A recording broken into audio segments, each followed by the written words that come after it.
If you're in sales, you know this moment. You've just given a fantastic pitch, you're feeling good, and then the customer hits you with an objection. It honestly feels like running straight into a brick wall. But what if I told you that wall was actually a door? Today, we're going to show you exactly how to turn those deal breakers into deal makers.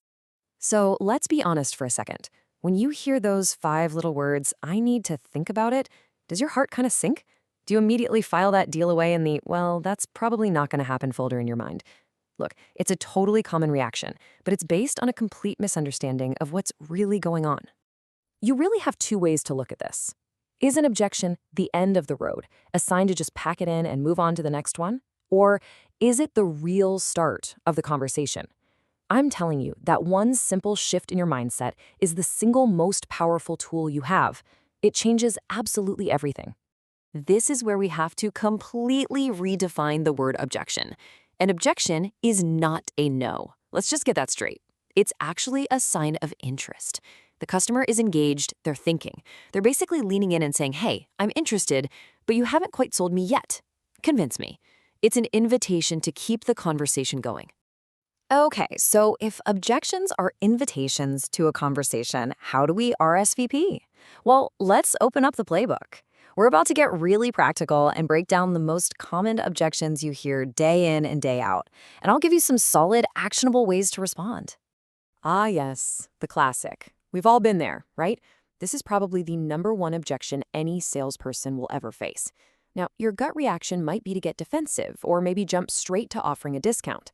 But hold on, there is a much, much more powerful way to handle this. Here's the key. Never, ever talk about price in a vacuum. Your goal isn't to justify your cost. Nope. Your goal is to build up the value so high that the price starts to look pretty small in comparison. You have to pivot their focus from what they are paying to what they are gaining. And here's a perfect way to do that. Notice what's happening here. This isn't some vague promise. It's super specific, it has a timeline, and it cleverly reframes the cost as an investment, one with a clear, measurable return. Suddenly, you're not talking about your price anymore. You're talking about their profit. All right, let's tackle the next one. That really vague, kind of frustrating stall tactic. Let me tell you, I need to think about it is almost never about needing more time to think. It's usually just a polite way to hide the real objection. So your job here is to become a kind of helpful detective. You need to gently probe to figure out what they really need to think about. Is it the price? Is it the timing? Are they not sure about the features? You can't solve a problem if you don't know what it is. And here is a fantastic, non-confrontational way to do that. The tone here is everything. You're being collaborative, not pushy. By offering them a couple of easy options like price or suitability, you're making it safe and easy for them to open up and tell you what the real roadblock is. You're guiding them to the actual conversation you need to have. And now for our third big one, the classic handoff to a decision maker who isn't even in the room. This one can feel like you're totally losing control of the sale, just passing it off to a complete stranger. But here's how you need to reframe it. You're not losing control. You're gaining an ally. This is your chance to turn your contact into your internal champion. Your goal is to give them all the tools, all the information, all the ammunition they need to go have a successful conversation and basically sell the solution for you. Now, this is a brilliant example of that strategy in action. See, you're not just passively saying, okay, great, call me when you've talked. No way. You are actively adding value and staying involved in the process. By asking about their partner's criteria, you're helping them prepare and making sure your most important selling points are front and center in that conversation. So all these tactics sound pretty good in theory, right? But do they actually work in the real world? Well, let's take a look at a case study of a company that stopped just talking about this stuff and started building a system around it. So check this out. A CRM software company decided to stop guessing. Step 1, they simply started collecting every single objection their sales team heard. They wrote them all down. Step 2, they developed scripted, best practice responses for each one, using proven methods like feel, felt, found.